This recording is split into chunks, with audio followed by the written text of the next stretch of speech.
কারো চোখে অঘটন, কারো অবিশ্বাস, বাতাসে ফিসফাস। বাস্তবতা আল হিলালের কাছে ম্যান সিটির অহম ধূলিসাৎ। ক্রিস্টিয়ানো রোনালদোকে কি মনে পড়ে গার্দিওলার?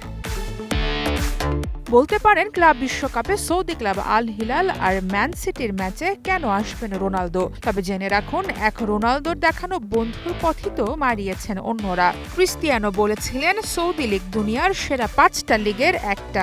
এ কথা শুনে সেদিন টিপ্পনি কাটা সমালোচকরা আজ মুখ কোথায় লুকাবেন। তবে সেসব কথা ছাপিয়ে অরল্যান্ডোর ক্যাম্পিং ওয়ার্ল্ড স্টেডিয়ামের উত্থান পতনের অবিশ্বাস্য এক লড়াই যদি আপনি মিস করেন, দুর্ভাগা নিজেকে ভাবতেই পারেন। 120 মিনিটের থ্রিলার যেন হার মানাবে জেমস ক্যামেরুনের সিনেমাকেও।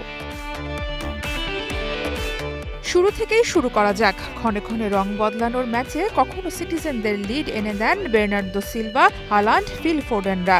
পরক্ষণে আবার লিওনার্দো, ম্যালকম, কলুবালিতে সমতা। তবে মার্কোস লিওনার্দো যেন সোনার ছেলে। 112 মিনিটে তার এই গোলের মূল্য মাপা যাবে না কোনো নিক্তিতেই। 7 গোলের ম্যাচে 10 বার গোল পোস্ট বাঁচানো ইয়াসনি বুনো যেন দুঃস্বপ্ন সিটি ফরওয়ার্ডদের কাছে। মাথায় চুল নেই, তবুও পারলে যেন পেপ গার্দিওলা নিজের চুল ছেড়েন। নাকোচু ইংলিশ ক্লাব ম্যান সিটির অহম চূর্ণ করে সৌদি দল আল হিলাল প্রমাণ দিল নিজেদের সক্ষমতার। এ জয় তো ইউরোপিয়ান পাওয়ার হাউসের বিপক্ষে এশিয়ানদেরও।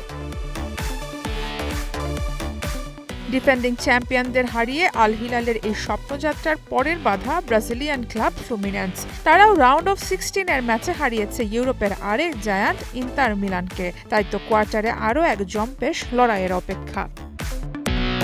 সারা মাহবুব, স্টার নিউজ।